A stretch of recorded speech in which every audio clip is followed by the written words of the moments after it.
रमेशची उंची सुरेशच्या उंचीपेक्षा 40% जास्त आहे. सुरेशची उंची रमेशच्या उंचीपेक्षा किती टक्क्यांनी कमी आहे असं आपल्याला विचारलं तर आपला फॉर्म्युला काय होता? किती टक्क्यांनी कमी काढायचं आहे इज इक्वल टू आर भागिले 100. कमी विचारले त्यामुळे आपण प्लस आर असं घेणार गुणुले 100. हा आपला फॉर्म्युला होता. आर काय आहे? 40% भागिले 100 अधिक 40 गुणुले 100. आता याला सोडवायचं आपल्याला.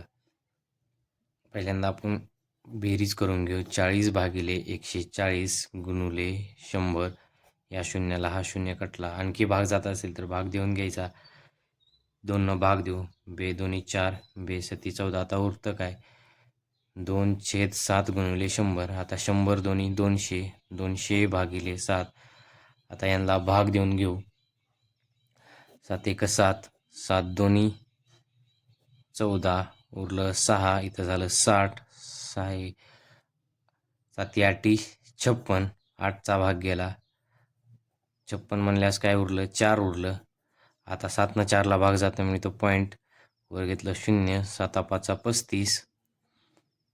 उरलं 5.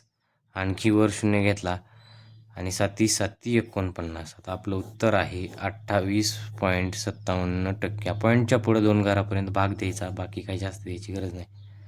28.57% पर्याय क्रमांक 2.